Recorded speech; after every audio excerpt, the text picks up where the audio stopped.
I'm making plays. I'm making hits. I'm making hits. I'm making plays. I'm making plays. I never miss. Haters gon' hate. Yeah, they gon' hate. But look at the clips. Just look at the clips. At the end of the day, I was made for this shit, dog. I was made for this shit. Nothing but green grass in my view. Hit him for 50 yards up the middle. All of my rushes are ready to move. Tell your quarterback, head on the swivel. Came all this way, so we hungry as hell. If we ain't winning, we ain't leaving the field. Overtime, now the shit getting real. Double overtime, shoot for the kill. I put it all on my shoulders. Give 100 till it's over. All of this ice in my veins. Tell me, how could there be anyone colder?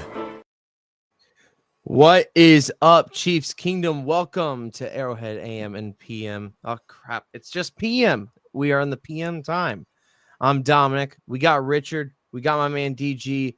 We're also going to get Corey in the house. No pun intended. Corey in the house. It's a party every week. I mean, it's AM somewhere. It's AM somewhere in the world right now. So. That's true. Very true. And I believe 5 o'clock somewhere, AM or otherwise. I believe Trizzy will also be here at some point, but we got the squad. It's good to be here. We got a lot to talk about. This is going to be the last episode before the draft. And speaking of the draft, I wanted to announce to you guys something special that we're going to do with our friends at Kingdom Cast. We are going to do a joint live stream for the first and second days of the draft. So rounds 1 through 3, it'll be us, Tell the Truth, and the Kingdom Cast guys over in their channel starting at around 7 p.m. You'll see me, you'll see Rich, you'll see DG, Trizzy, Corey, hopefully Ethan, Country, CJ, D-Mac. I mean, the list goes on. It's going to be a power-packed group of awesome people to go over this very important Chiefs draft, if we're being honest. And it's just going to be exciting to see who's right, who's wrong. I know Corey had a very successful draft last year, or at least he got one pick right that he continuously brags about. That he has told us for a year now. Yes. But I mean, when you're right, I guess you gotta be right about it. But you're right one more time than everybody else. I guess that is your prerogative. And I'm pretty sure he will have that same energy come the draft as well. But this is really exciting. It's obviously it's awesome, and I want to thank Country and D-Mac and obviously DG for putting in the seeds to get this to work. And it's going to be a lot of fun.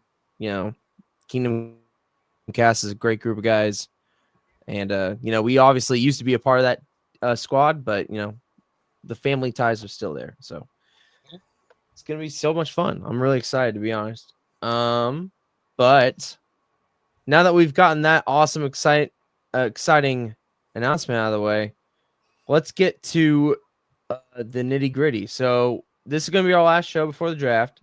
We're going to be talking about offensive linemen. We're going to be talking about tight ends.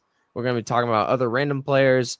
But what the main thing we're going to talk about as well is the final mock drafts of Rich and of Corey. And when Corey gets here, he'll go over that draft. But Rich, I got your draft pulled up right here.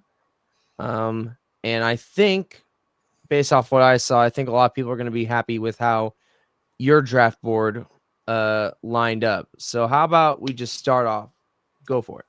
All right. So before we get going, I'm usually not one who likes to do trades or anything like that, but I could not refuse the Rams deciding that they wanted to trade with us in day 2, and I think it wound up working out very well, and I'll get into that a little later. But starting from the top, this was actually a harder decision than I thought it was going to be, because when it actually got down to it, not only were people really, really wanting pick 31 in this scenario, but both Omarion Hampton and Luther Burden were available. So I actually kind of had to think about this one a little bit, but ultimately I went with giving Patrick Mahomes another dynamic receiver. If Luther Burden falls to 31, something's wrong. But if he's there, I think at the end of the day, that's the route that I think they should go. We will get into Tate Ratledge a little later on, but there is a thought process there. But we will get to that a little later. So we'll come back around to him, and a couple of these guys we've gone through. Darius Alexander, Damian Martinez, Elijah Arroyo, just really good athletes, filling in positions that are eventually going to be needed to be replenished. Shamar Turner and Darius Alexander, really, really versatile guys on the defensive line. You could put them inside, you could put them outside. A lot of good upside there. Really focusing on the running back room in day 3. We have talked about 2 of these guys, at least in some capacity, in Damian Martinez and Devin Neal.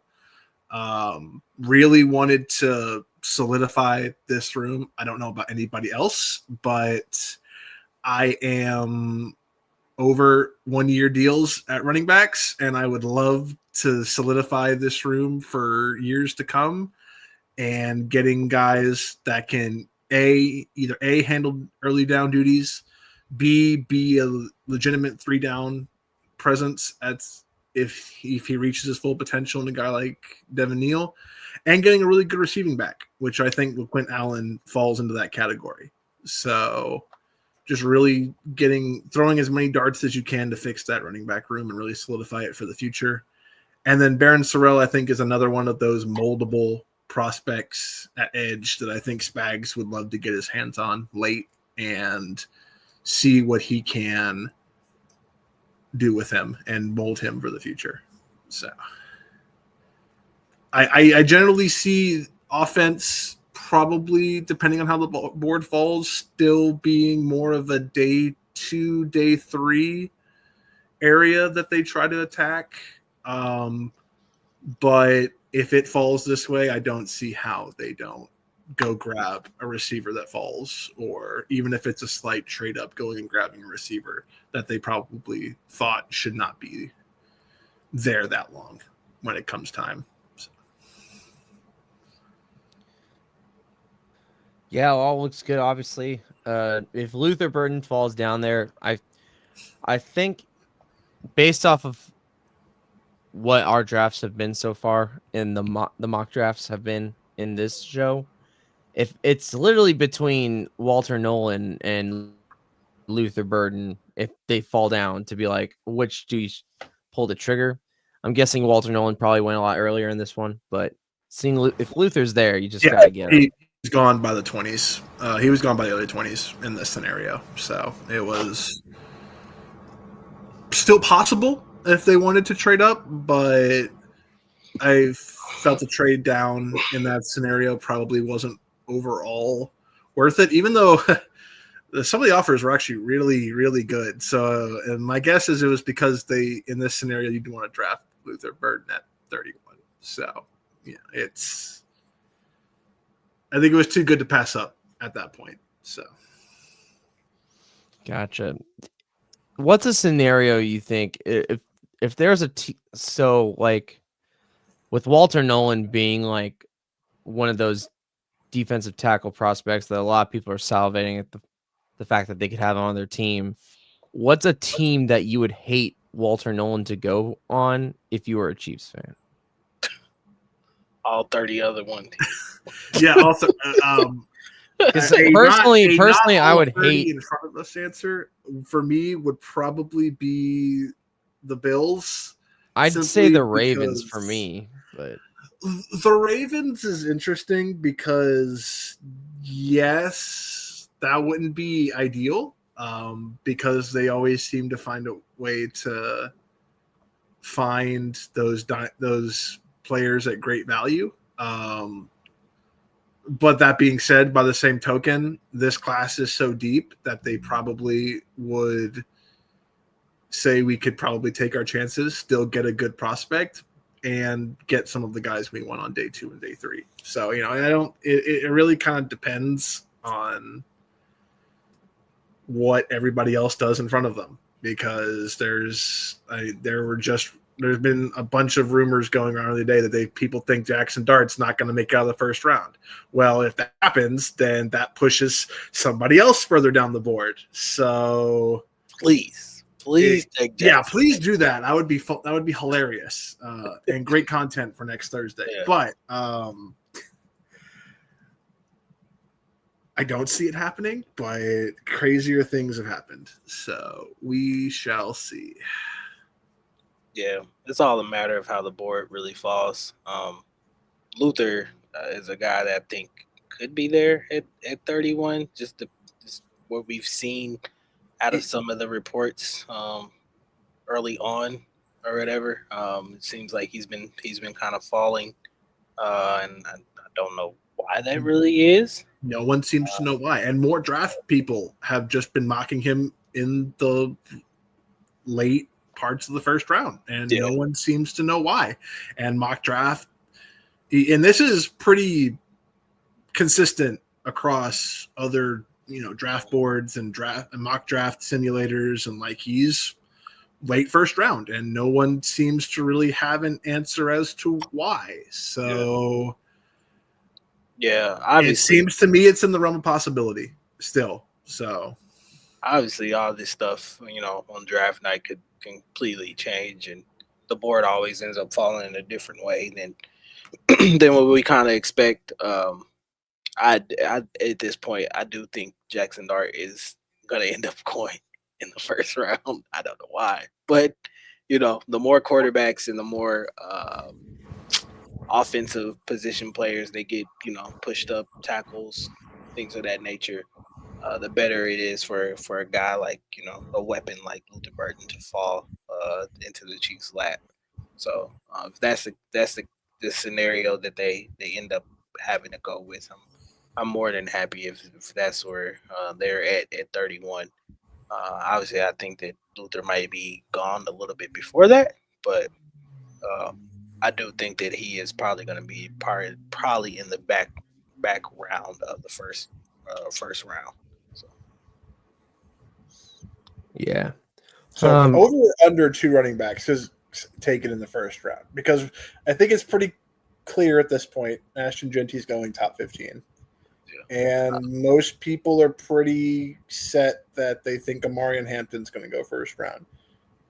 Do you think anybody else maybe sneaks in there at 29 to 32, like maybe a Travion Henderson or something like that? I mean, if you want to reach, it's hard to see it. We'll see. You want to go ahead and reach and go get one of those guys, then yeah. I mean, if that makes sense to you. I think Amari, the interesting spot to me is where the Steelers are picking. I think they're picking at 21. And I'm really intrigued on what they're going to do, because I personally think they're going to go quarterback, and I think it might be Jackson Dart that ends up being a Pittsburgh Steeler. Do you think the Jalen Milroe rumors have any weight to them at all? He was invited for the day one of the draft. Yeah, when you get invited, it tells me that you might they know something that we don't. Yeah, day 1 or day 2. Usually guys don't go when they're drafted day 3, and I honestly have Milroe I got him as a day 3 talent. I would be shocked. I don't think he's worth the first or second round pick, but hey, a lot of teams in this draft obviously think quarterback is a position of need at this point in time. So it wouldn't surprise me if he ends up going somewhere in that round.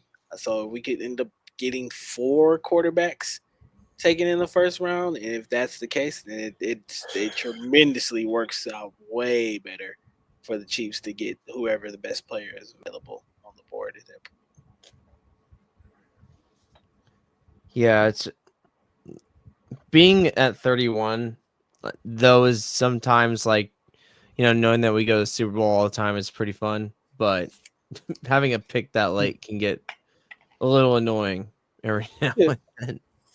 Yeah, because essentially when you get past, I kind of feel like once you get past like 15 16 range in the first round, you're pretty much in the second round now. A lot of Yeah. these guys, I know that it's still technically the first round or whatever, and there's 32 picks, but when you get back to the spot that the Chiefs are really at, you're really essentially picking in the second round. Yeah. So there's probably in this draft maybe 20 guys that have a true legitimate first round grade on them, and probably half of those guys you would think are like borderline first round guys. I would say there's probably 5 guys that you would for sure think like, yeah, this guy's a top 5 pick or whatever. Like Travis Hunter, Abdul Carter, Cam Ward, those guys you obviously know are going, in the top 5. They would have true legitimate first round grades on them. Yeah, I'm liking this draft. Obviously we're going to talk about Tate, or at least you're going to go over Tate in a little bit, but I think the emphasis on trying to get the offense right is going to be the key, and I'm hoping that, obviously in Veach we trust and everything, but this draft seems kind of just feels different than the others. It kind of feels like that 2021 draft or 2022 draft in a way, where it's like we might not have all the picks, but every pick counts at this point. So, but based off what I see right now, I'm liking what I see, Rich. I will say, and some of the beat reporters have been kind of speaking on this recently. The Chiefs don't necessarily need a ton of starters out of this draft. Right. You would love to get probably 4 guys, I would say, that you would really want to see a pretty significant amount of, a pretty decent amount of snaps out of. Yeah. Of the 53-man roster, you're probably set at like 40 of those positions, if I had to guess, already, which is good from a ready for the season standpoint. But I feel like this draft can truly be get the best player available that probably doesn't have to play 75-80% of the snaps this year if they don't have to, but still has enough talent that they'll get on the field.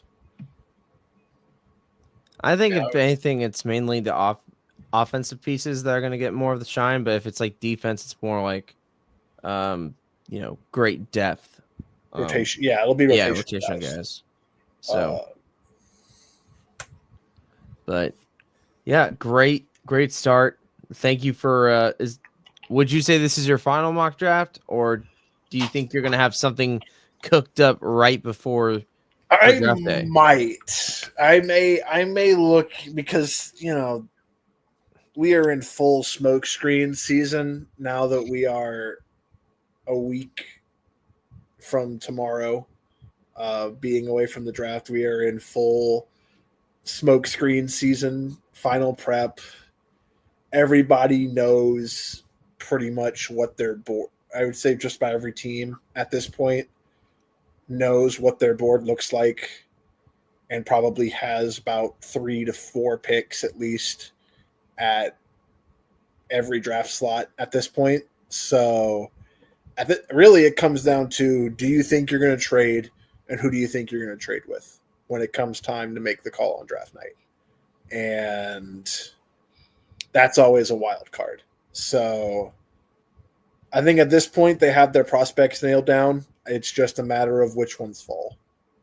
So Heck yeah. maybe one more, I would say, possibly, but I think the general idea is probably already set for what they want to do in terms of draft prospects at this point. Gotcha. All right. Well, thanks, Rich, for presenting that. We're going to go right into your I think, the second pick for your draft. But we're going to talk about some offensive linemen. I know that's been a big discussion for us specifically. I know we got Jalen Moore from the 49ers as our new left tackle, but a lot of people have had us pick a offensive tackle to start the draft for the first round. But we have some prospects that we like for our team. And we're going to start off with right guard from Georgia, Tate Rutledge. So I will not be doing a tackle as an aside before we start this because I have been very consistent on this point, as my colleagues here will tell you. I am personally of the opinion that the Chiefs are going to just roll with Jalen Moore come hell or high water for 2025. And they will look to prospects elsewhere, either in free agency or the draft come 2026. That has been my stance. That is what I personally believe should happen. And as such, I went a little bit of a different route when it comes to offensive line and thinking for the future. And so we have Tate Ratledge. Trey Smith is only on a franchise tag. It is not 100% that he is going to be here long term, even though we would love it if that is the case. And to that degree, I have chosen a more run first guard who will get the job done in a very similar way that Trey Smith has done for his years here in Kansas City.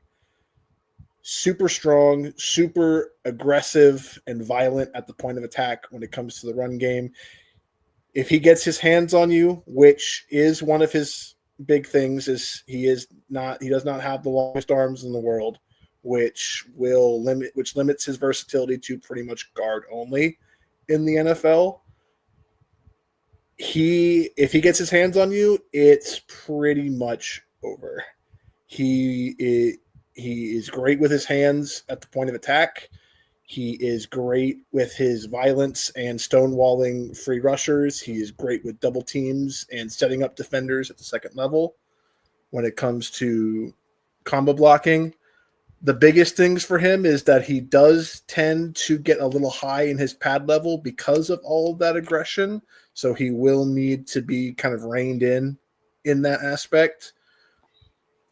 But in my view, if you want to have Trey Smith insurance for the future, and he is sitting there in round 3, even round 4, I think this would be a very worthwhile investment to continue addressing the trenches and future-proofing for any potential decisions that'll need to be made in the next year or so. Yeah, based off this film alone, I don't know if I will be frank. I was not the biggest fan of this offensive line class. I will be honest in that assessment.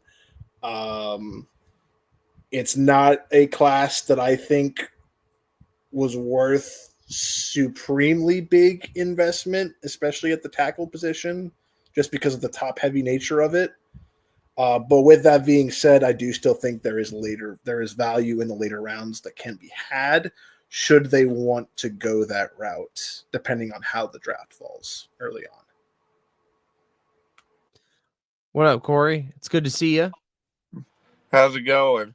My issue with it is the only tackles that'll be available at the end of the first are ones that have question marks, and we've already dumped so much capital at the left tackle position between Hollywood Brown, the picks we gave up for him, the money we gave up, the money for the backup tackle from the 49ers we just brought in, a second-round pick in Kingsley, a third-round pick in Wanye.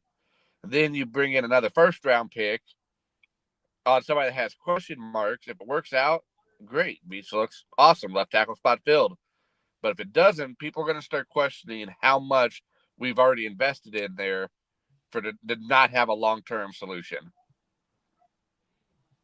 That is a great It's a classic ad, right? classic ad to show on this show. That's what I'm here for. God. What Rich went with is a replacement for a potential replacement for Trey Smith in the future in the form of Tate Rutledge. And in the mock draft that he showed us before you joined us, Corey, is he had him as a second pick. And then if you want, I'll bring it up to show since you weren't here. But this was his mock draft at the time. No, wait, this is your mock draft. Yeah, that's the other one that he showed last week. Dang it. Where is it? I just had it. But there we go. So he had Luther Burden and everything, Tate Rutledge as his second pick, and then just get a lot of D tackles, fix the running back room, get all that fixed. So that's why we went over Tate Rutledge, today. What do you think of Tate Rutledge, Corey? I haven't really looked at a lot of interior offensive line because I think we re-signed Trey. I think he comes back. I think he's got enough chemistry with Creed and the friendship they've built. I don't think he's going to want max value on the contract. He'll get up there, but I think they find a little bit of common ground. But I mean, I'm all for it. If you can bring in somebody that can compete and get cheaper and get younger, and he can step in, I'm all for it. I mean, that's how you extend a dynasty. You find players that you can replace for cheaper. Trey Smith is one of those. Guard is one of those positions that a lot of times you can find mid to late round talent and trade out cheap and young for older and more expensive. Yeah, I think the best thing about Radlich is the level of competition that he's probably went up against and playing in Georgia, playing at, obviously the highest level, I think, of college football that you can play at this point in time. Being able to help that team make a kind of a deep run to the college football playoffs, and some of the competition that he's faced. I mean, this game against Texas, going up against guys like Alfred Collins and Vernon Broughton, those aren't small guys at all. So if he's moving those kind of guys on film, then it obviously shows the kind of power that he has, and especially in the run game as well too. So I wouldn't mind it at all. I always think it's always best to try to get younger and plus get deeper, especially at certain positions, especially a position like guard. If he has a little versatility as well, if he can flip both sides or whatever, that's even better. It's something that the Chiefs always end up looking for. So I think he'd be a great prospect to bring in and have, protect 15 for the foreseeable future. Heck yeah. The funny thing is, though, half of Chiefs Kingdom is split. If we were to draft an O lineman that isn't a left tackle, you're going to see a lot of head spinning in these Twitter spaces. Yeah. Hey, man, I get it. Get guard and not a tackle. Look, I just don't. I said this a little earlier. I'm not the biggest fan of this tackle class outside of the top 2-3 guys. It's too top heavy. There's injuries associated with some of these other guys. There's inexperience or flipping sides of the line. I'm over stuff like that. Here's what's funny about that. When we first started doing draft talk, me and Don, I told him that this is a really weak tackle class. And I told you, I said, watch. I said, when there's only a few good tackles towards the draft, you're going to start hearing these names leak in. Nobody talked about Josh Simmons. Nobody talked about the one from Oregon for the first couple months. And now all of a sudden these names are starting to leak in. When it's that thin at that class, they'll start taking second and third round talent and pushing them and trying to nudge them into the first round. Like, hey, here's another tackle for a tackle needy team. But to me, it's just not there. Past those first three and maybe that Texas right tackle, I just don't see the talent there. For sure.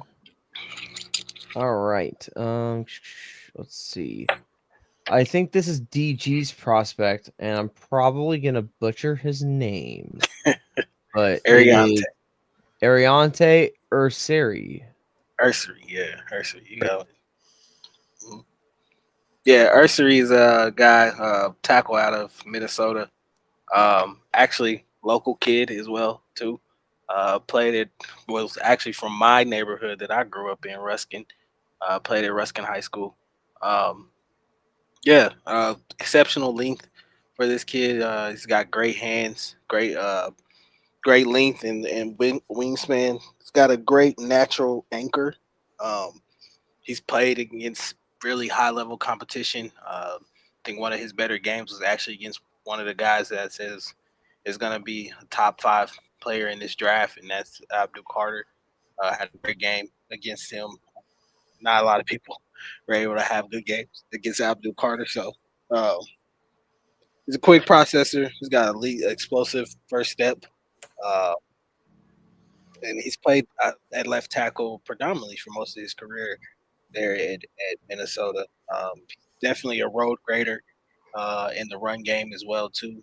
They're capable of moving people. He's got the athleticism to get out on the edge and really get out front and be able to take some guys out. I think his biggest weakness is probably that he plays too upright at points in times.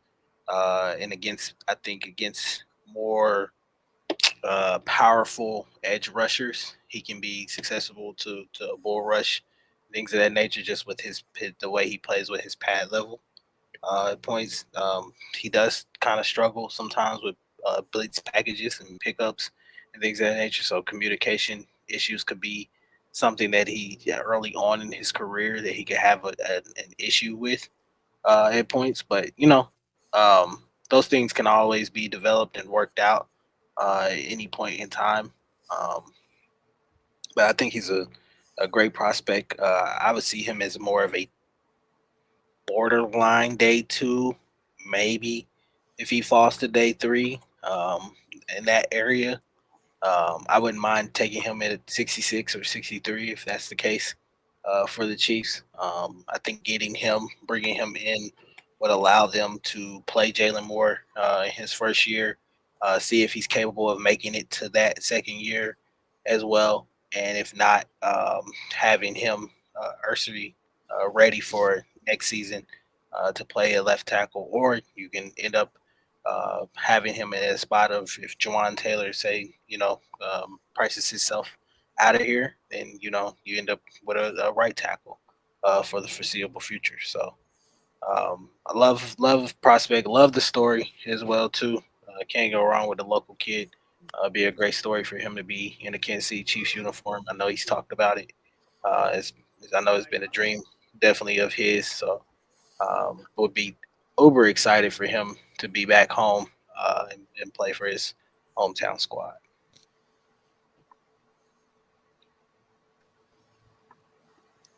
Rich or Corey, whoever wants to jump in on Ursay. See, I watched a little bit of his tape, and he's great moving forward. He reminds me a little bit of Orlando Brown Jr. If he's moving forward, it's very hard to stop him, and you're not going to push him backwards. But when he's moving backwards off of his drop step, he does not look very coordinated doing it. He's got a hitch in. If you watch his drop step, he's kind of a little double hitch step. Yeah, And that's how Orlando would get beat on some of those speed rushes. You see it right there. He takes those 2 small steps back instead of getting wide really fast. Yeah. He reminds me a lot of Orlando Brown Jr. It's funny because he has my issues when I had to flip from right to left when I played on the offensive line, where his stance doesn't feel natural, and if he gets caught moving backward too quickly, it's gonna wind up causing problems. And that's something that's kind of consistently come up in his tape, which is not ideal in a world where speed rushers and even power rushers are getting stronger, quicker, faster, and you have to make decisions very quickly from a very sound base. And that's where I see potential issues coming up. It doesn't look natural or comfortable when I see him in his stance. He doesn't feel like he's completely comfortable with his body and with his motion until he gets his hands on somebody and can get his feet underneath him. Yeah, he can get his feet underneath him. He looks great in the run game, which I do appreciate. But it just feels like if he gets somebody in on him too quickly, he loses all of his ability to set and anchor and really keep people out of the pocket. Yeah, there's some stiffness to his game. You know, and I think you guys that's what you guys are kind of alluding to, that the lower body fluid, there's not really fluid movement there.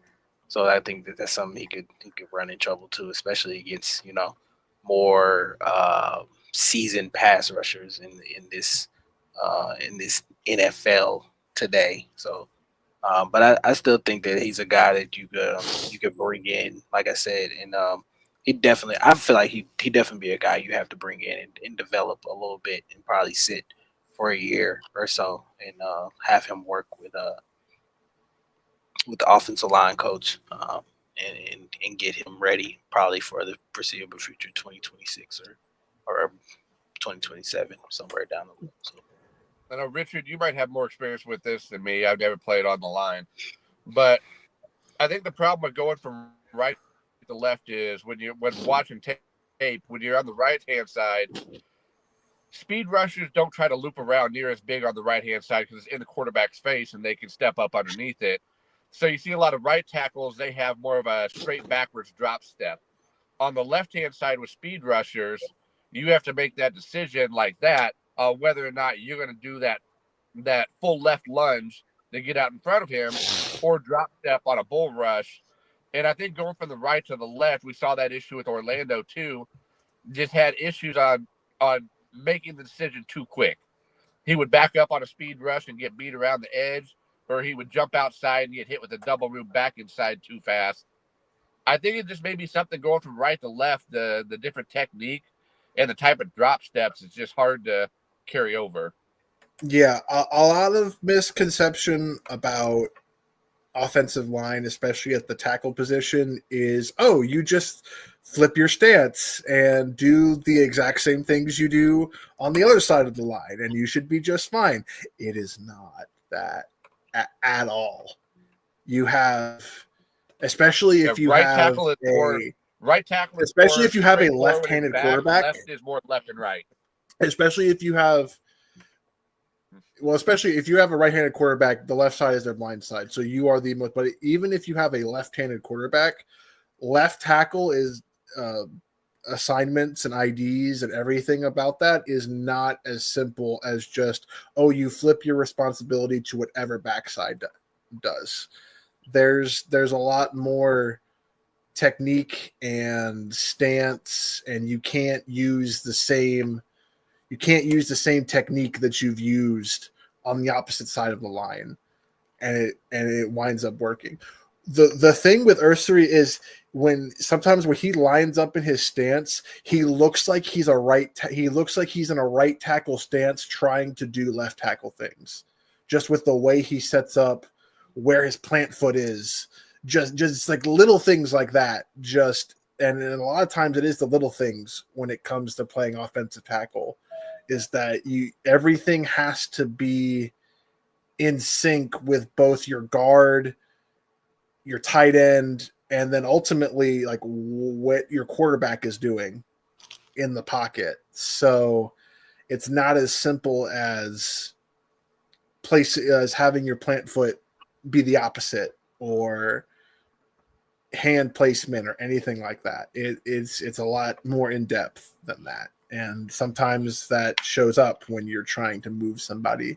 Even sometimes for the career left guys, it's something that it takes a lot of time to learn Yeah, and what I'm really going get down. Corey's cutting out. And he just got the new dish too. Right. It's unfortunate. Well, and right as we were about to show his prospect, that I'm pretty sure you guys are both interested to learn why, but we're going to talk about from Texas right tackle Cameron Williams. Corey, this pick, regale us. If you could. Let's see. Coming back. I think you're muted, buddy. Once he comes unmuted. Try now. Can you guys hear me better now? There we go. Yeah. Yes, sir. So we were very interested when we heard that this was who your Like guy was. I mean, so here's the issue. We keep talking about left tackle, but I've always said get younger and cheaper. And who's one of the most expensive players that hasn't really lived up to their contract while in Kansas City? Juwan Taylor. So with everybody focusing on the left position, a surprise move like this could shore up the rest of the line for the next 6, 7, 8 years. Mm-hmm. What do you like about him, though? Everything. I mean, he's a monster. He's huge. He's strong. He's a lot quicker than you would expect from somebody his size. To me, if he wasn't primarily a right tackle, he would probably be up there for first or second best tackle prospect in this class. But people don't value right tackles. He's great in space. He doesn't get beat on a bull rush. He's great laterally from right to left. There's not a whole lot of holes in his game, but like I said, right tackle is not a very – it's like offensive guard. It's not a very flashy pick. Everybody wants the blind side. But to me, Juwan Taylor has been a weakness. He's expensive. If we can sneak in there and get the top right tackle in the class, then we've got a future Pro Bowl, maybe all-pro right tackle, all-pro right guard, all-pro center. Right side of the line is finalized for the next 6 years. I'm just done with the left side of the tackle. Right. So I understand the where you're coming from. But my biggest thing is, once again, the 26. If I were to take the 26 draft class at right tackle specifically, we'll leave left tackle out of the equation for this thought experiment. I'm going to be honest. I would probably have, at minimum, 2 to 3 other tackle prospects that I would probably take before I thought about Cameron Williams in the 26th draft.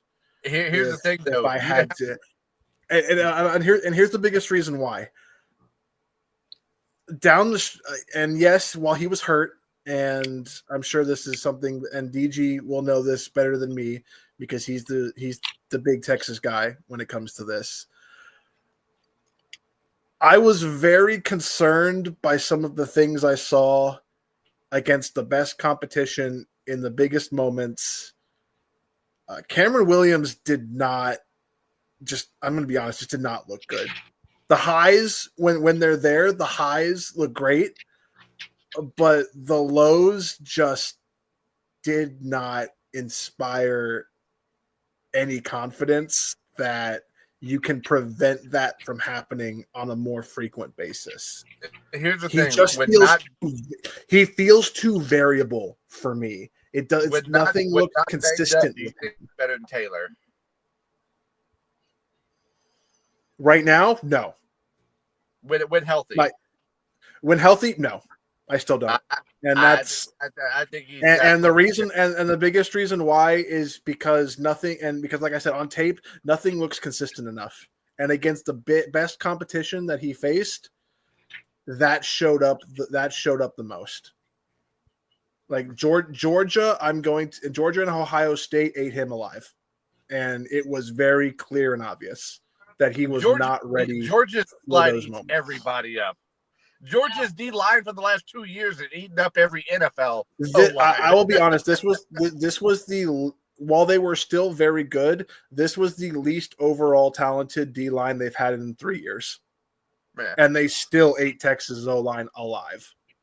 I still think there's enough upside. I don't like looking at the next future. Like the left tackle class is so bad, you have to look to the next year. But I don't know how many times I've looked at a player like look at Luther Burden 2 years ago. Everybody saying he's a top 5 pick and not a top 3 pick. Something happens, he drops. Now he's in the first round, maybe beginning the second round. Who knows? There's just so many times I watch a player that's 2 years out, and then the next year you start seeing stuff, and it's like, okay, well, maybe not. And then their draft stock plummets, and then they're no longer that first tier talent. I like looking like at what's in front of me, and I see enough upside with him that I think he could be a Jawan Taylor replacement for a fourth of the cost. Yeah. I'll get jump in here and give my thoughts. Watch a lot of Cam Williams. And I watch probably every Texas game. I think Corey's right in his assessment as far as his talent.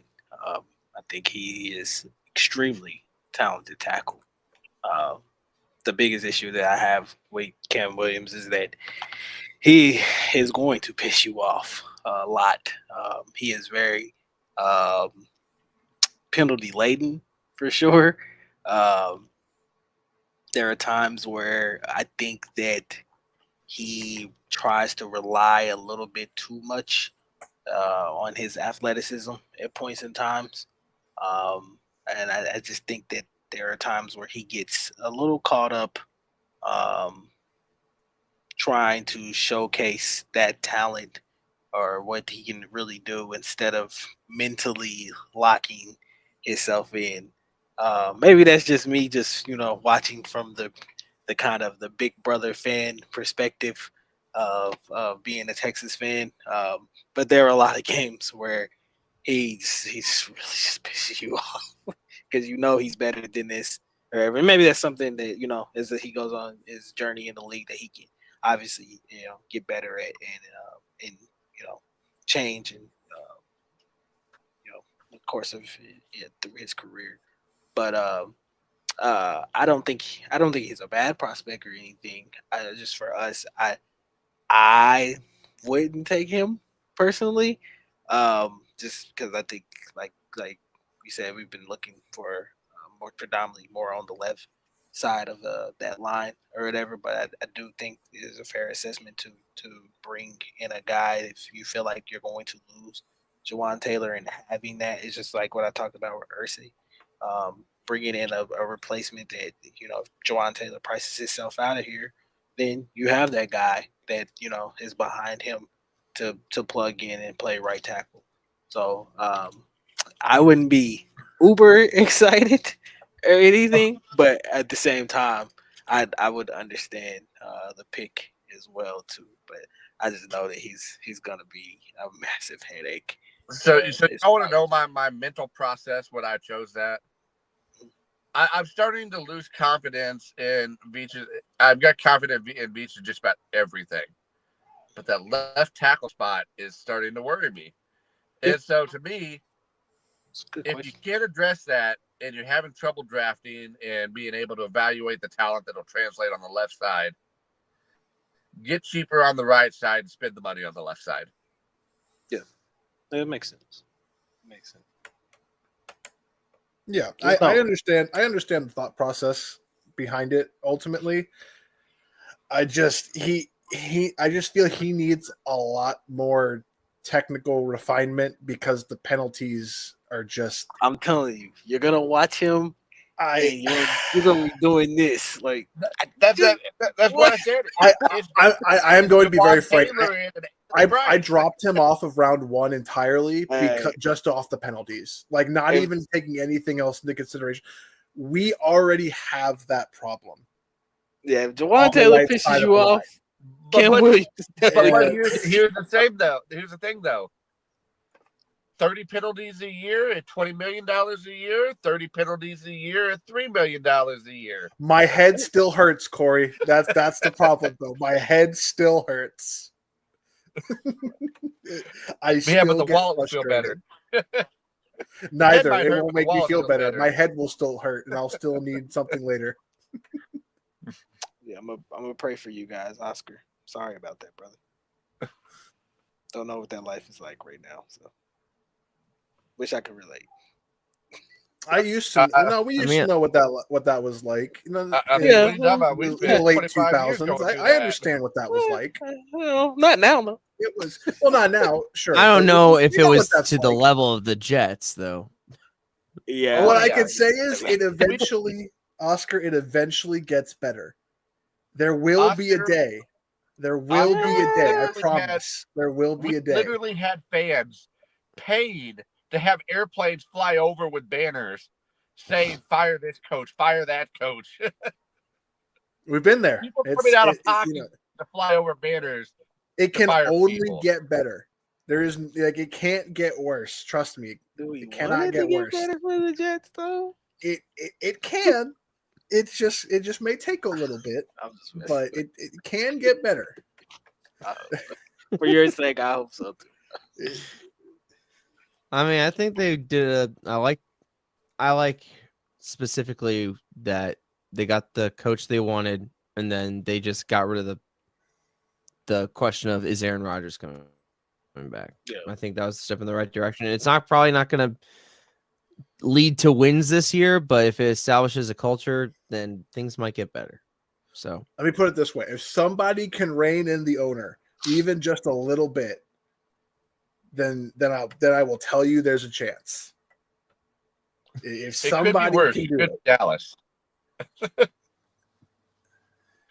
you have at least been to a conference championship game before Dallas in the last 2 decades. they've been to 2 before. Yeah, they've been to 2. So it could always be worse. Could be the Browns. The problem is, It at also least could you be the guys have Browns. That too. at least you guys have GMs that you guys actually use. You don't have Jerry World running Jerry GM through some GM that's a proxy. Yeah, man. So, all right. Those were our offensive linemen prospects. Now we're going to go into tight end. And funny enough, most of Chiefs Kingdom would be like, I think we're pretty good on tight end, even though Travis Kelce's a little bit older. Noah Gray had his best season as a pro and has the potential to maybe be tight end 1 next year. And then there's always Jared Wiley, but there are at least 2 prospects that we like. Obviously, we talked about Elijah Arroyo when Corey brought him up a couple weeks ago, but I think between Rich and Corey specifically for this next prospect, Joy Taylor's nephew and I forgot his name. Mason Taylor. Jason Taylor. Jason Taylor's Very, good. very No, welcoming of his family. Yes. If you Yeah, want from LSU. football, if you want football royalty again in your tight end room, this is the guy in this class. Hall of Fame uncle, Hall of Fame dad. This guy has NFL in his bloodlines. Very nice looking. As well. He's a very natural receiver. He doesn't body catch. He catches the ball fluidly with his hands. His route running is a little bit mechanical for his size, but I think that's more of a product of he is still filling out his frame and still growing for his age. He only has 3 years in college, so he doesn't have the most experience. And Garrett Nussmeier was his quarterback the last couple of years, so that certainly has not helped. But he's a very natural receiving tight end. He has room to grow as a blocker, but is very good on the move when it comes to blocking from the tight end position. So I think there is definitely room to grow there. He'll probably need a year just to finish filling out his frame, But I think once he does that, I think he could be a very complete tight end prospect in this class. And outside of the usual suspect in Tyler Warren, I think he's pretty much the only tight end prospect I was really super interested in this draft cycle. A lot of the guys that are going to be available in rounds 2 through 4 are either more inline guys like Gunnar Helm or Mitchell Evans. They have health issues, which is also Mitchell Evans. Or they really just haven't. They're more pure receivers, a la Terrence Ferguson. So I think of those mid-round guys, Elijah Arroyo also notwithstanding, I think Mason Taylor would be the most natural fit for the future of this offense. I think he would pair very nicely with Noah Gray and Jared Wiley to fill out the tight end room once it's time for Travis Kelce to move on. So just of these guys, I think Mason Taylor has, and he still has room to go. I think the best is still yet to come in his career. So, but from what I've seen already, he has the requisite skill and athleticism to make it work starting out in his career. Yeah, I think he reminds me a lot of the Lions tight end. He's not just an underneath tight end. He'll win at all 3 levels, and he reminds me with Kelce. Same with Kelce. She's like those tight ends that have a good feel for zone coverage and where to sit down, and he has that. And if you watch him, Kelce could teach this man wonders. If you watch just how he makes the first man miss every time, it can almost break those shoelace tackles every single time. Like watch last 2 parts, but just about every solo tackle he rolls out of. Working with Kelce to learn that little kind of roll move that Kelce does reminds me a lot of him. A receiving threat that when you look at a Chiefs tight end, if they run over a 4.8, you can just cross them off your board right there. The tight ends the Chiefs run are just another extension of their receiver room. And he has all the traits you want in a receiving tight end. Now, somebody brought up Noah Gray earlier. I had high hopes for Noah Gray until I watched him in the playoffs this year. And he kind of just disappeared. We need somebody that's going to step up. And I think if Kelce's looking to retire, I know Noah Gray got that contract. I'm on kind of the opposite side of you guys. I just don't see that he's taken that next step from year 2 and year 3. And I think somebody like Arroyo or Taylor both could be that option to replace Kelce. Yeah, I think this was a really good comp for him. Lance Zierlein's comparison to him was Dallas Goedert, and I see it almost immediately watching his tape. If you can get that out of him at his peak, that is a very worthwhile draft investment to get into your tight end room over the foreseeable future. So if he can fill out his frame and reach those heights, I would be more than happy with that. Yeah, I think he's the sleeper of this tight end class. I know a lot of people are talking about Warren and Loveland. Those probably be the first 2 guys. I know a lot of people mentioned Ferguson as well too. But I think Mason Taylor, whatever team he obviously ends up getting on, I think they're getting a solid day 1 prospect that can come in and have an immediate impact from day 1. Where he goes, obviously, in the draft will determine, probably his pay and stuff like that. But at the same time, I think that I really think he's a solid day 2 pick, in my opinion. I don't think you can go wrong with taking him either in the 2nd or a 3rd round. So. Now I've seen a couple of mock drafts where they have him like low round 1. Do you think that's way too high? A little bit, just for the guys that are already there. Warren, I think, is probably the first guy that you would obviously think about taking. Loveland, I've seen mocked in the back of round 1 as well too. So I think those are probably the first 2 guys that you're probably looking at. I wouldn't put Arroyo really ahead of him. I think he's a little bit more polished, and obviously it's been a lot more healthier than Elijah Arroyo has been in his career. So I think that he's probably the 3rd tight end probably taken in this draft. Would you take him over Harold Fannin? Say that again, Rich. Would you take him over Harold Fannin Jr.? Yes. Yeah. I'm not so watching Fair. his tape again, you want to know who he really reminds me of? Zach Ertz, a young Zach Ertz. I can see that too. Yep, the Zach Ertz, Dallas Goddard type, like that. If that's his comp, I love it. Like that's I would take that. Any team would take that in their tight end room. This is why he's not a first-round pick. I think year 1 he's going to need to develop. Year 2 he will start into his own, and then year 3 and on, I think he's a 600+ yard receiver every year. Yeah, his route tree. While he did well in the routes he ran, it still needs a little of refinement.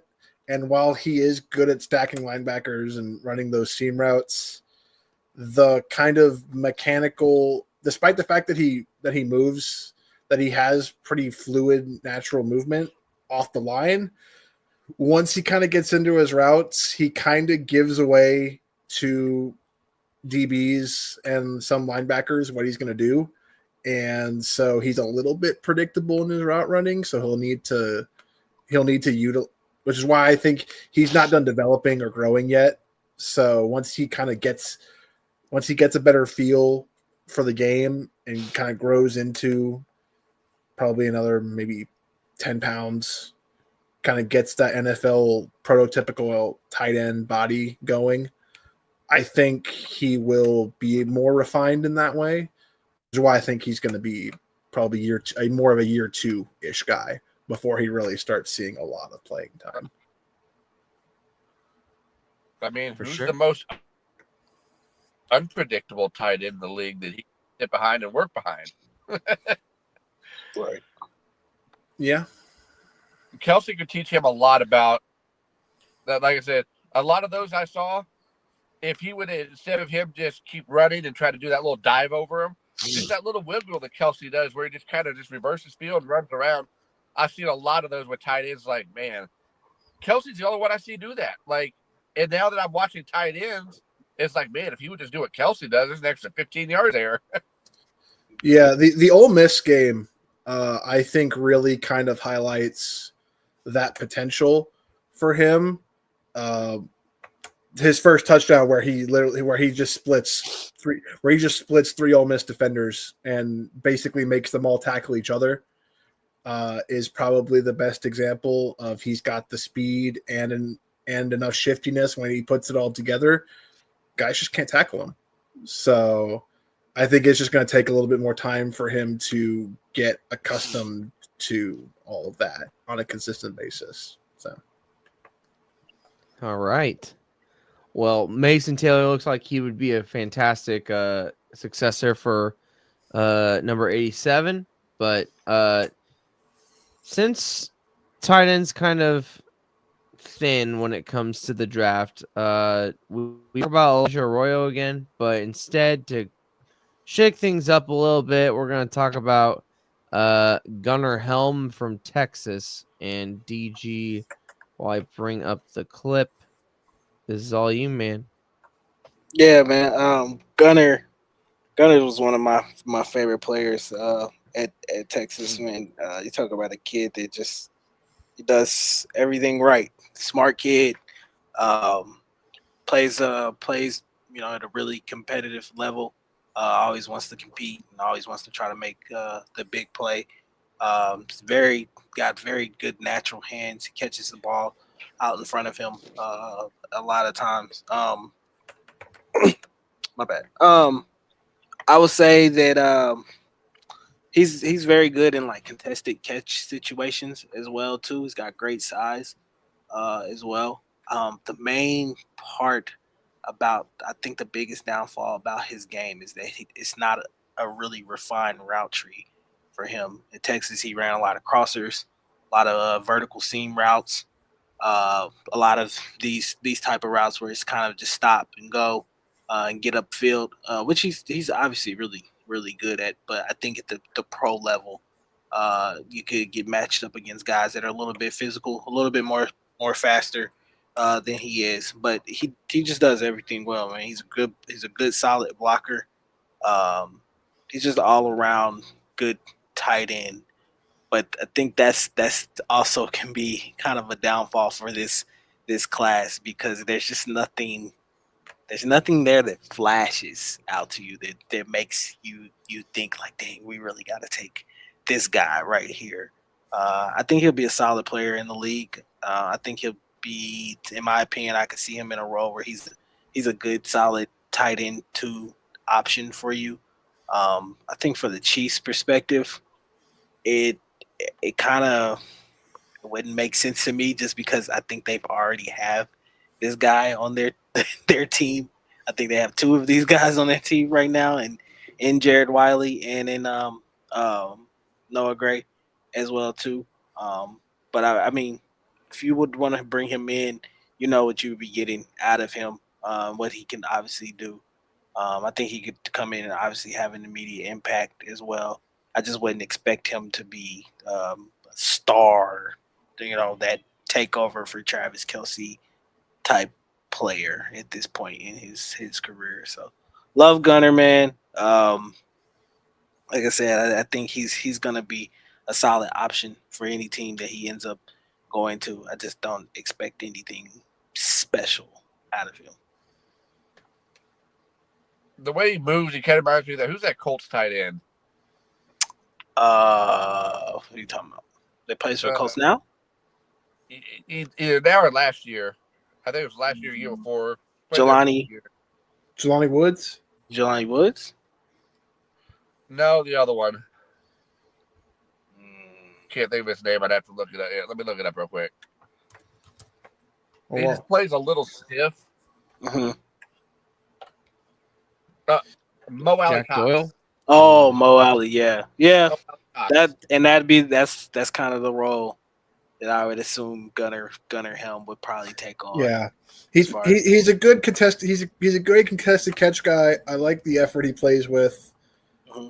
It feels like if you need a catch, if you absolutely need somebody to make a catch, he's probably going to make it for you.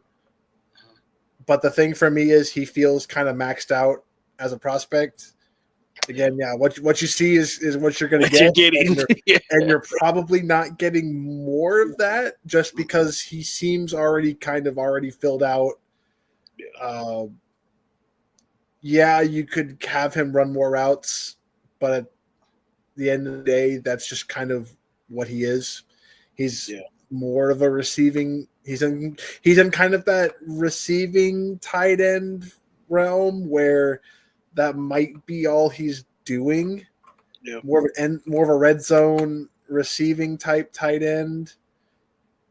Throw him a corner route, see if he go, let them go 1-on-1, see who wins the jump ball type guy. Mm-hmm. Which is fine. It's just we kind of already like DG said, we kind of already have that. Noah Gray kind of goes and does that, and it's just one of those things where I understand it, but unless he decides to leave or we just decide to dump Andrew Wiley because he can't stay healthy, it feels a little redundant from that standpoint, which is why I was kind of like, if he's there day 3 and nobody has decided to take him, I mean, sure. Did he play any special teams at Texas? I don't remember. He's been there so long. I'm not sure if he did. Like I said, I think his. Because I feel like backup. If you're gonna be more of a tight end 2 or like near the bottom of the roster guy, like special teams is really important. Yeah. And if you can't get on the field at your position, you probably need to be able to show some special teams ability, and I don't know if he has. So The worst part for him in Texas the previous year, he's behind Jatavion Sanders, who was obviously a first, So Yeah, that's another thing. He's kind of just been behind guys a lot yeah. in his career. That's too. Yeah, Love Gunner. that's kind of what he is, though. You put him on the line as a blocker at the same time as Jatavion Sanders, and you hope the other team's defense forgets about him and he leaks out for a 15, 20-yard gain. Yeah, basically. Yeah, I love Gunner, man. I think like I said, I think he's a smart kid. I think he would come in and any system that he steps in, I think he'll learn really fast and really quick, and have an impact. But I don't think there's a lot of juice to squeeze out of there at this point in time. So I could be wrong. I was just trying to be my fair assessment of him. I don't want to try to sound like a homer as far as being a fan of Texas, but just try to keep it real as possible. I think he's a solid tight end 2 option for a lot of teams in this league. Heck yeah. All right, we're down to our 3 random players. We got 2 safeties and 1 extra running back. We're going to start off with Andrew Mukuba from Sticking with Texas. Yes. This is just a podcast at this Clemson, point. Texas. Look, man. Texas has a lot of dudes of this defense. The SEC defenses. If there was one commonality between a lot of SEC defenses this past season, there's a lot of dudes on that side of the ball for pretty much all the top teams, and Texas is no exception. What I love about Andrew Mukuba is he just has the instincts and the nose for the football that just creates turnovers. The biggest thing with him is his size. He is an undersized safety. And though he shows a willingness to mix it up in the run game, his overaggression can lead to missed tackles. He is not the greatest tackler that you will ever see at the safety position. Probably going to be more limited to that free safety robber role than moving him around the line of scrimmage and trying to force turnovers that way, though he has been known to cause forced fumbles in his career. So he can do it. It's just his size is a very limiting factor. This is another one of those safeties where he just has that it factor when it comes to creating turnovers, and a lot of that just comes from he knows where to be. He understands route combinations. He understands that even though he's a smaller guy, he has to outmaneuver, and he does that very well. And I just love the instincts, the intelligence he plays with on the field, and more often than not, that's going to lead to turnovers, and that's something that this Chiefs defense has really been missing for the past couple of years. So I think he would be and even though we have 5 safeties on the roster currently, I believe at least two of them are either on 1-year deals or in the final year of their contracts. Brian Cook, we will see what happens after this year, but he's potentially not long for this roster. So looking toward the future, I think a guy like Andrew Mukuba would be able to step in, compete, and bring that turnover prowess back to the Chiefs secondary that we really have not seen for a little while now overall. Yeah, I would agree. My biggest assessment of Mukuba, the instincts are off the charts, for sure. He's a very, very intelligent safety. I kind of see him in that same kind of role that you said, Richard, being that kind of robber. Biggest thing about him is although he is not a very consistent tackler, when he hits you, you'll know it. You definitely know it. He's definitely a headhunter, for sure. There was a lot of times last year where a lot of people were kind of pissed off at him just because of some of the hits that he did put on the opposing teams or whatever. But he plays with his head on fire, man. He's very instinctual, good quality ball skills as well too. I think he plays the pass. Honestly, was probably one of the better safeties in the country. I felt like against the pass. But then again, can come down and make a hit or two in the run game for you. So I think he could be a very good versatile safety for any team, and I think he's a solid day 2 type of guy for anybody that's needing a safety in this draft class. 4.4 speed too, by the way, which absolutely shows up on film. Yeah, he so can move. that is also good. So I don't know if you guys saw my mock draft. I actually had him mocked in my draft, and the other safety that we're gonna go over that I chose. It's kind of the same thing. The Chiefs have so many down safeties and box safeties. And one thing we don't have is that true coverage safety that has that sideline to sideline range. Yeah. And he has the instinct to be able to read the quarterback and get that jump to where he makes it all the way across the field and is able to make a play on the ball on a sideline pass. And that's something that we have lacked for years. Mm-hmm. Yeah, for Yeah. sure. Yeah, I think he'd be an immediate impact guy for us, as far as having, like Corey said, as far as having that guy that could kind of play center field as well too. I think he has that type of versatility in his game as well. So yeah, Kuba I would be ecstatic to have him. His growth from Clemson, where he was already really good, was very impressive once he got to Texas. Yeah. He can also play special teams, which also helps. So if he needs more time, you can put him on special teams while he gets that time. So that will also help him for making definitely an immediate impact guy for Texas and made that defense this year a lot better. Probably arguably one of the best defenses in the country. Yeah. I will say this, because of his size, I would limit him on special teams and limit the big hits at full speed like that. And to be able to preserve him being undersized like that, I would use him in more of that back safety role, because his instinct is to come up and try to lay the wood.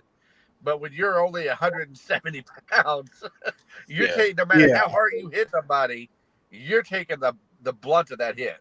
He would definitely need to be like that, a center fielder when it comes to playing safety, because and zone schemes will love him. He can do man. It's just if somebody gets by him, he's not, because of his size limitations, he's not the greatest when trailing receivers that wind up getting by him. But if he's in the right place at the right time, he's probably turning the ball over, which is exactly what you want from a free safety type. In the NFL. I watched his tape several times, just trying to pick which safety I like the best in this class. And if you can play him deep, he is amazing when he is closing ahead of you. Like if he's playing in front of him and the ball's thrown in front of him, his closing speed and his instinct is unreal. Like he'll come flying from off the screen and make a hit as the ball gets there. And the same with his lateral speed from sideline to sideline. He just needs to be one of those. It's a free safety to where he's playing deep to where nobody gets behind him. Yeah, I genuinely don't know where he may go, just because he has the production, he has the experience, he's done it at multiple schools in the Power Four at a high level. The first of which while he was a freshman, which is extremely impressive in its own right.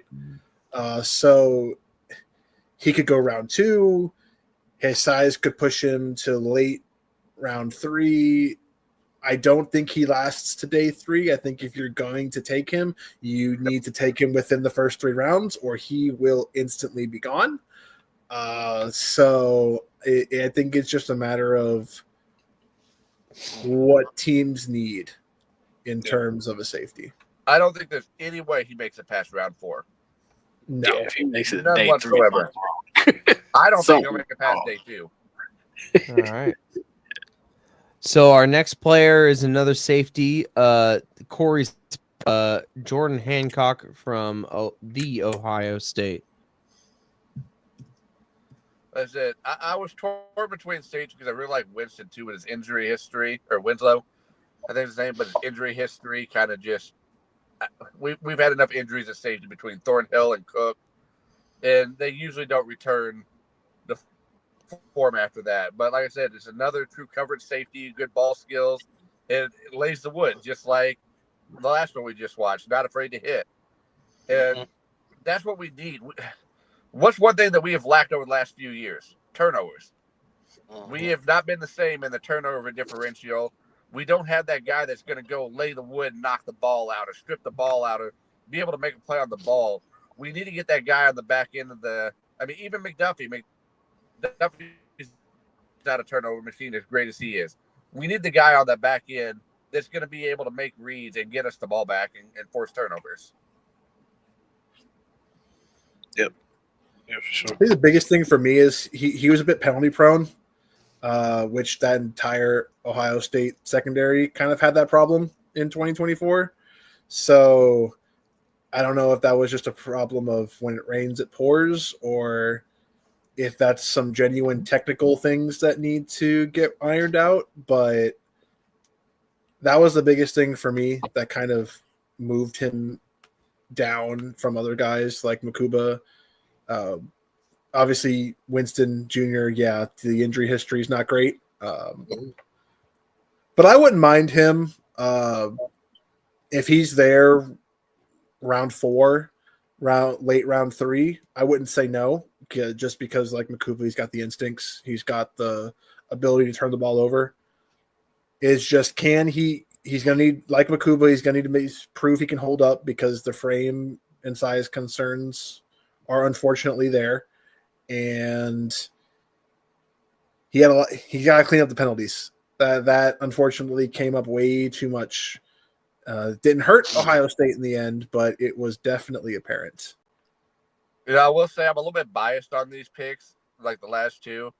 Ever since that Buffalo game where Gabe Davis burned us for like 3 touchdowns of 50 yards, and we just had absolutely no speed on the back end of the secondary.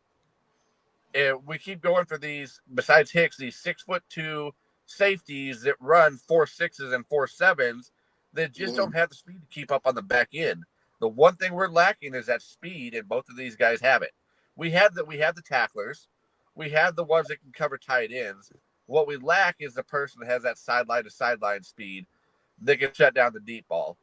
As bad as we have been about throwing the deep ball, teams have been that good at throwing the deep ball against us over the last few years.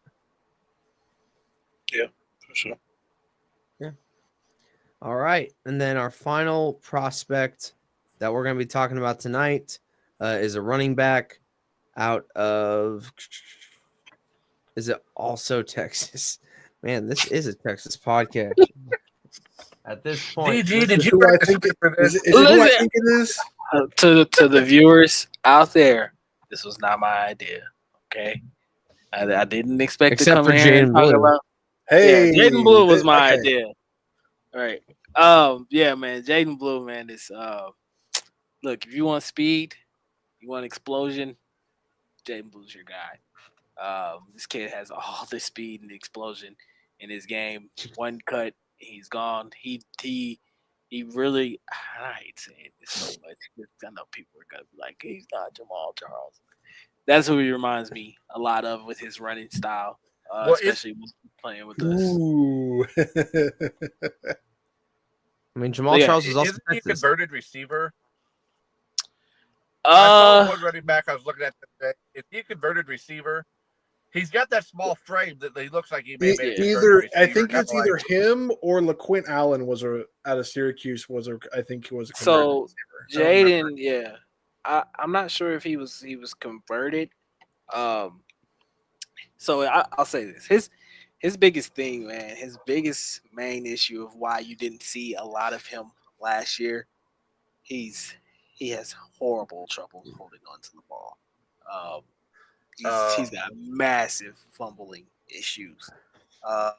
And it's something that, as the season went on with Texas, that he did end up getting a little bit more aware about.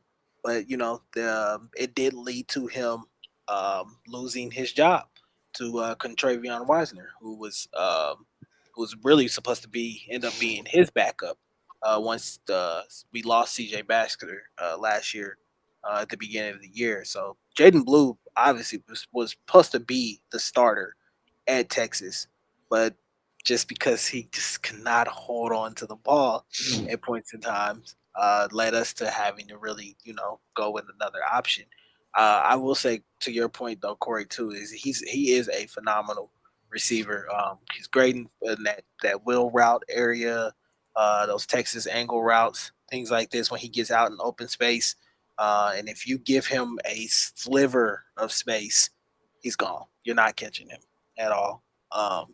So yeah, I think Andy Reid would love him, just because of what he can bring to the table as far as his speed and his explosion. But he would probably be in Andy's doghouse 9 times out of 10 just because of the issue of holding on to the ball. He would definitely need to take on that McKinnon role to start out to limit the touches to see if he can get that. Didn't he have I think I did see, didn't he have 8 or 9 fumbles just last year alone? He had quite a few. I believe enough I think it was get his double job. digits, but he has. For me, unfortunately, he has one too many career fumbles for me to feel like I can trust him, especially on third downs. The talent is there, man. It's he is your prototypical receiving back in the NFL that will probably get you 600 or so yards just as a running back. He absolutely can do that, and he can definitely take a few of those to the house. But the two biggest things you need to be able to do as a third down running back are pass protect and hold on to the football. And unfortunately, those are his two biggest things that he has to work on if he wants to survive and make an NFL roster. This is another one of those prospects where the highs are extremely high, but the lows, unfortunately, bring it down to net neutral. Another Cam Williams situation. You'll love him at points in times because he'll do stuff like this. Hate him. And then when he fumbles, you'll hate his guts. So what you're saying is this just like the Texas experience? Yes. In 2024, yes, it was. Yes, it was. So what you're saying is he's the Kadarius Toney of running backs. I wouldn't go that far. Jesus Christ. Mainly because he actually lines up properly. So I can't say he's that bad.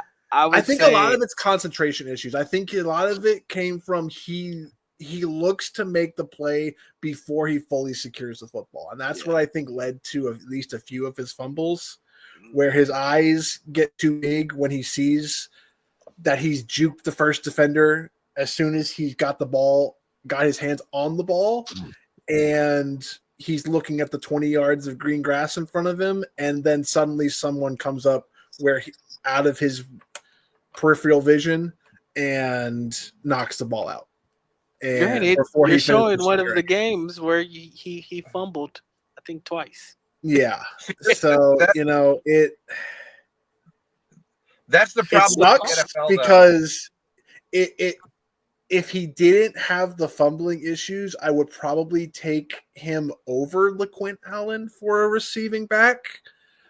But because the speed and the ability to make people miss in space, but you can also use him between the tackles because he's had a lot of experience over his career doing that as well, because of all the injuries and having to be pressed into service over the course of the last couple of years.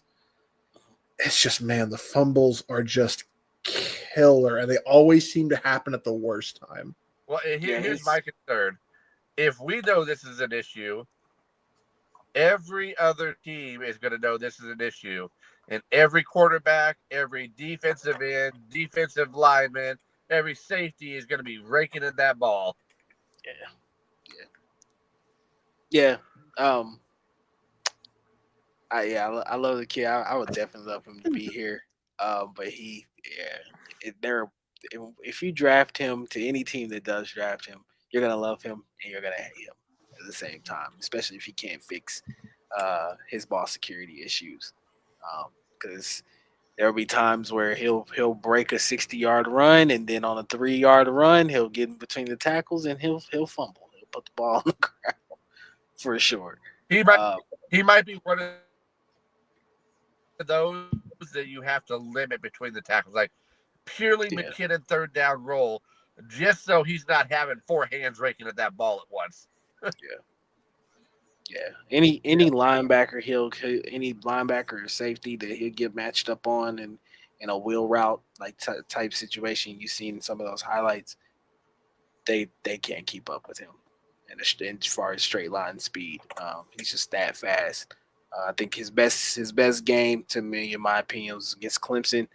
I think he broke 2 60-yard runs in that game or whatever. It was really one of the main reasons why we won that game. But yeah, he's got great explosion. I would compare him in this class to kind of like a Travion Henderson. With obviously Travion Henderson has better ball security than he does, but I think they have similar skill sets.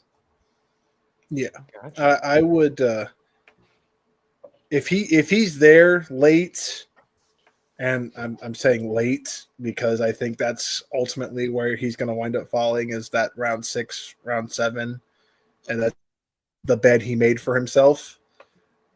I could see it. I wouldn't say no to taking a flyer and see if you can fix those ball security issues. Yeah. Because I think you could get a very solid third down back out of him at least. And if the need arises, he could have a spot start late in the year, try to get somebody rest, things of that nature. Heck yeah. All right. Those are our prospects. We got one last thing to do. We got a mock draft by Corey. I don't know if this is going to be Corey's final mock draft before our live stream next week, but here is the mock draft of Corey's once Corey gets back. Corey, what was your thought process here? But do you have it pulled up? Because I don't see it. Yeah, it's Kenneth Grant, Jalen Royals, Andrew Makuba, Omar Norman Lott. Mainly going defense. I've got a lot of explosiveness on the D line in this mock. Both of them are very disruptive, great with getting penetration, but also solid in the run game. We're going to finally give Chris Jones some help on that D line. I know I've been talking offensive lot with a lot of my mock drafts, but this one I went a little bit more defense. Chris Jones getting a little bit older. You could tell last year he was a lot more limited than he has been in years before. And there's not one person on that D line with the 2 that I drafted or Chris Jones that you're going to be able to put in single coverage. And then every single one of them you're going to look at and be like, okay, we got to double team him. Well, shit, we got to double team him too. Well, shit, who's going to double team him? So a lot of defense on it. Kenneth Grant, kind of same thing. Is one of my favorite D tackles in this draft class. What's the other's last name? Lott.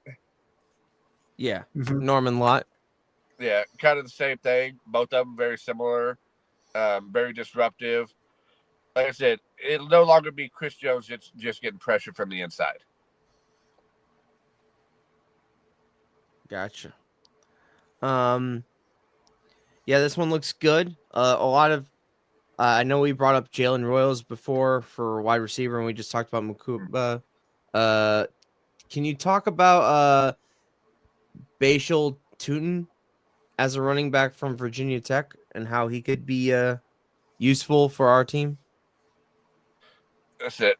Let me look at it. I've got his notes here real quick. I'll pull up. No worries. This is another guy. If you want speed and home run hitting ability, he's definitely your guy. My biggest thing is, can he stay healthy? Yeah, because that's been a problem. Yeah, size and durability are the 2 concerns that I have. He's going to give you a lot of that Texas running back had, but doesn't have the ball security issues.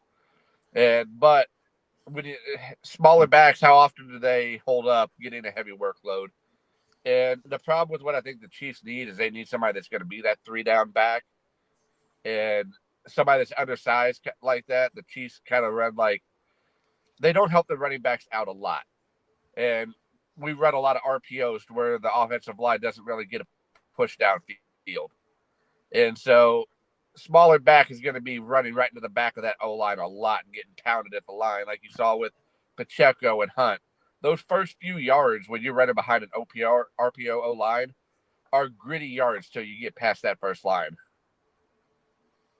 For sure.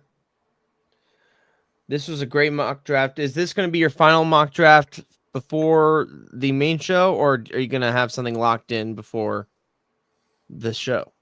I may put one more out. Which I think is going to be more of the direction I think the Chiefs go, probably a few hours before the show. I know Monday I'm going to be on the show, or Thursday I'm going to be on the show.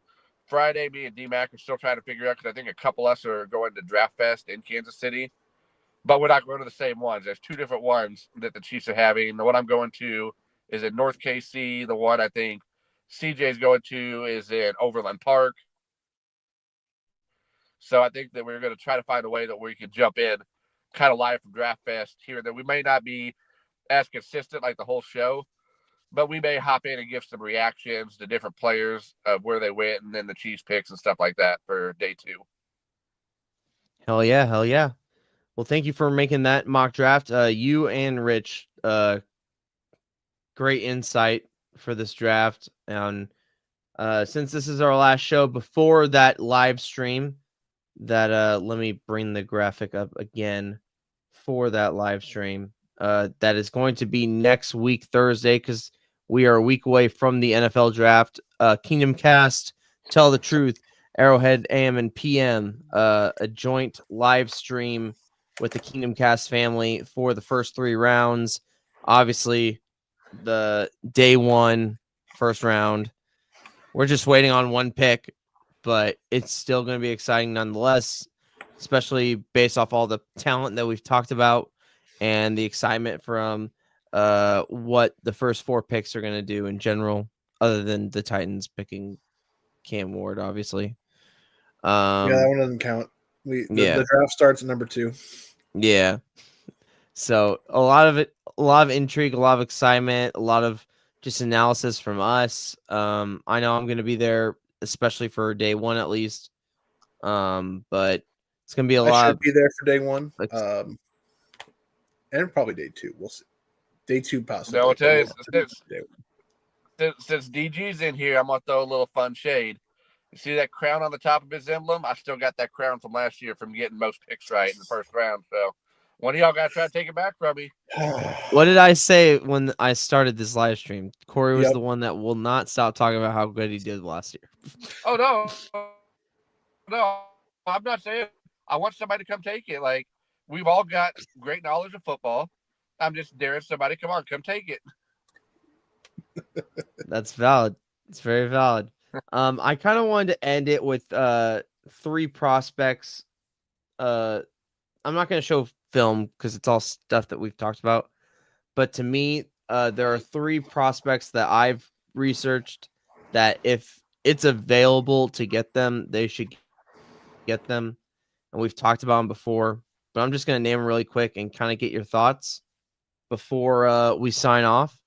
But and I'm trying to do ones that aren't like the obvious ones that I think a lot of us would like Travion Henderson or Luther Burton or Walter Nolan. Those are, I feel like, the 3 obvious picks that everyone would want us to draft. But my personal opinion, there's 3 that I like that are outside that group that I would love for us to get. One of them is a guy that Rich brought up when we went over running backs. If we don't get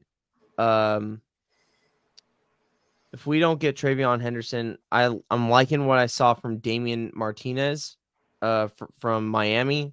I think he brings a level of consistency that I think the comp that we said is he kind of reminds us of a younger Pacheco, but at the same time, he was a 3-down back. I think it has more potential than what Pacheco brought, because Pacheco, as much as we love him, he was a 7th-round draft pick. With Damian Martinez, at least he has a ton more experience in a more prominent university and a more prominent college program to be that 3-down back for us. He has great receiving capabilities. I'm liking what I've seen from Damian Martinez, and this week the Chiefs did meet with them, so that's a good sign in my book that they're very interested. If he's available and we don't get Travion, I do like him out of that. When it comes to edge rushers, and I think this was a big talking point when I brought him up, but if Josiah, what's his last name? If Josiah, yes, if he is available in the 3rd round and no one's got him, I think Veach has to pick him. I want more of that explosive, tough edge rusher to complement George Karlaftis, because George, though he's a speedy kind of finesse rusher with some power moves, I want a guy that wants to wreak havoc in the back end. I want a guy with a bunch of strength that just wants to tear dudes up. He's got the strength. He's got the ability. He's on a blue chip defense in Michigan. And I just want to see him as a Chief. I think at some point, and we talked about this when we talked about edge rushers and just the philosophy of Andy Reid and Brett Veach and how they've been drafting, at some point, we need to see something out of the norm, because what was brought up was, well, Josh Uche should have been that. But based off what happened, it wasn't a good fit. I don't know if it was because of the style of rusher that he was, or if it was just couldn't get the playbook right, or just they took a shot just to do it. But at some point, Veach and Andy Reid really need to get out of their comfort zone a little bit, especially when it comes to maybe an X wide receiver that relies on that X spot, and then a guy like Josiah Stewart that is just pure strength and just power rusher that can get to the quarterback. And then for wide receiver, I liked Jalen Royals based off the tape. Just a guy with a lot of speed, deep threat, and just overall usefulness. So those are my 3 prospects that I like outside of the ones that everyone wants, that I think if they show up available and at the right value, you should go get those guys. Yeah, the running back, he's Pacheco with vision. He has a better version of what Pacheco does. Pacheco has 2 things that are great. He runs aggressive, and he's got speed, but neither of those matter when you run into the first person in front of you. I love Pacheco for what he is. He's been great for where we got him. He is a great hype man. He's a great locker room presence. He's a great teammate. But we've been lacking in the running game for the last 4 years, and it's shown with the way our offense has moved the ball. Who was the third one that you named? I mentioned Jalen Royals from Utah State. Yeah, Royals, like I said, is a solid receiver. He's going to give you, I don't think he's going to ever turn into a number 1, but he'll give you that solid production of 700-800 yards a season. I wanted to say something funny, though. We were talking about, I was looking through all the receivers in there 40 times, and something caught my eye. Who is a wide receiver that's projected to go early mid rounds that ran a 4.8 40? Was it Higgins? Restrepo or something? Restrepo or something? Or oh yeah, it was he. So that came out. He was hurt, so that's why. Okay, On his I pro was day, looking at that, I was like, I think he ran like 4.5. I think maybe like 4.58 or something like that. I think he was hurt though, so I think that was the biggest reason why.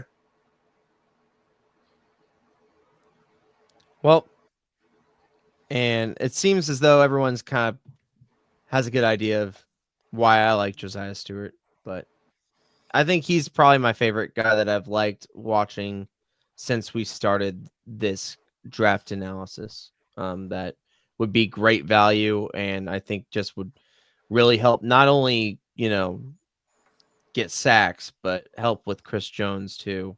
Because I think he also moved around quite a little bit, so having him in the interior every now and then just pure aggression. I just want that personally. But I think that's it for everything. Obviously, like I said, we're going to be back here on Thursday with the Kingdom Cast crew for night 1 and on Friday for night 2. You're definitely going to see me. You're going to see Richard. You're going to see Corey, DG, Trizzy, hopefully Ethan. And then you got, the mainstays. You got D-Mac, you got CJ, you got Country. You got, oh man, all the names. And I'm so tired I can't even think of them. But the entire Kingdom Cast crew will be there. It's going to be a lot of talking points. There's a lot of excitement. And hopefully the future of Chiefs Kingdom and just the Kansas City Chiefs in general will, we'll get even more excited about what's going to happen next year. Because, man, I'm just ready for next year to happen, to be honest. Like, just all this anticipation. It's crazy, but obviously, you see us. We're going to start doing some spaces for draft coverage next week, probably Monday and Wednesday, and maybe day of the draft. So join us there. Usually we do it. Now we're doing it around 10:30 a.m. Central Standard Time, maybe a little bit earlier. Who knows?